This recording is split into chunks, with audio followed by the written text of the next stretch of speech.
जय माता दी, जय महाकाल। मैं राजगुरु जी महाविद्या आश्रम में आज एक बार फिर आप सभी का स्वागत करता हूं। आज हम बात करेंगे मोहिनी योगिनी साधना प्रयोग के बारे में। योगिनी साधना एक अपने आप में पूर्ण साधना है। योगिनी साधना जो है आप किसी भी रूप में कर सकते हैं, माँ के रूप में, बहन के रूप में या प्रेमिका के रूप में। अगर आप इसे भक्ति के रूप में करते हैं, माता के रूप में करते हैं, तो यह साधना किसी वरदान से कम नहीं है। योगिनी को माता, बहन, पत्नी के रूप में आप किसी भी रूप में सिद्ध कर लीजिए। ये तो साधक की अपनी भावना के ऊपर डिपेंड करता है। स्त्री साधिका इन्हें माता या बहन या सहेली के रूप में सिद्ध कर सकती हैं। इनके सिद्ध होने से धन से संबंधित समस्त प्रकार की समस्याओं का समाधान हो जाता है। चुटकियों में आप किसी भी कार्य को संपन्न कर सकते हैं। स्त्रियों के लिए यह साधना बहुत ही उपयुक्त साधना है। मोहिनी योगिनी साधना जीवन का सौभाग्य होती है।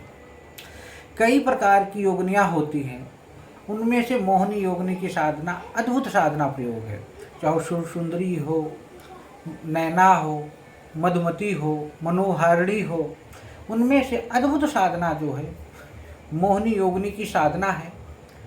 मैं आप लोगों को वही साधनाएं संपन्न कराता हूँ जिसको या मैंने की हुई होती है, हमारे कोई शिष्य ने संपन्न किया हुआ होता है।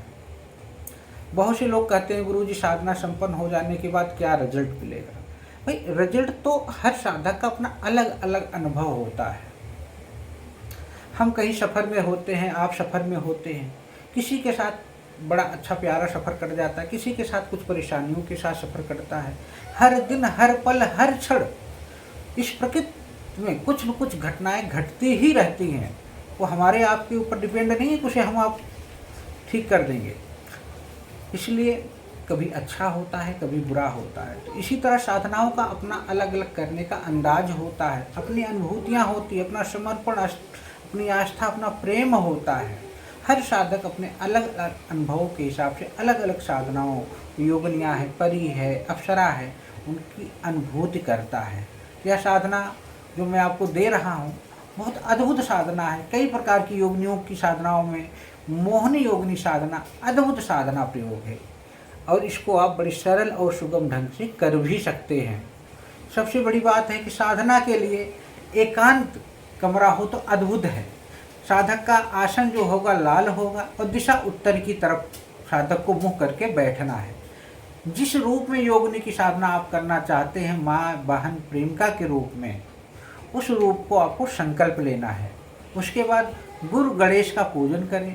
सभी प्राथमिक पूजन जो पंचोपचार ढंग से होता है, पितृ, क्षेत्रपाल, अन्य देवताओं का पूजन करें। फिर माता का पूजन करें। सभी से साधना में सफलता को प्राप्त करने के लिए उनसे आशीर्वाद की कामना करें या प्रार्थना करें। इतना हो जाने के बाद फिर मोहिनी योगिनी का आवाहन करें, पूजन करें, भोग में उसे दूध, मिश्री दे और लाल वस्त्र प्रदान करें। चौकी पे मोहिनी योगिनी यंत्र जो गुटिका अपने गुरु जी से पहले से ही भोजपत्र में बनवा के प्राण प्रतिष्ठा मंत्र सिद्ध चैतन्य संकल्पित सिद्ध करा के प्राप्त करके उसे स्थापित करें। एक दीपक जलाएं। शीघ्र दर्शन एवं सफलता की उससे कामना करें। इतना हो जाने के बाद आप साधना स्टार्ट करें।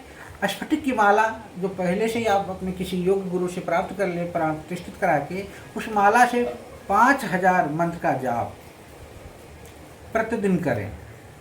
यह 11 दिन की साधना है। कुछ ही दिनों में आपको अनुभूतियाँ होनी चालू हो जाएंगी। कभी कभी हल्का हल्का डर लगता है, लेकिन उससे डरने की कोई ज़रूरत नहीं है।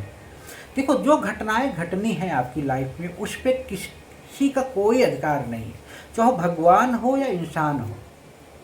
भगवान भी जब जन्म लेते हैं तो कहते हैं सीता के लिए, हे खग मृग हे मधुकर वाणी, तुम देखी सीता मृग नहीं। इस संसार में जिसने भी जन्म लिया है उसको परेशानियां भी आएंगी, आनंद की अनुभूति भी होगी, सुख भी मिलेगा, वो परेशानियां भी उसके सामने क्रिएट होंगी। इसी का नाम जिंदगी है।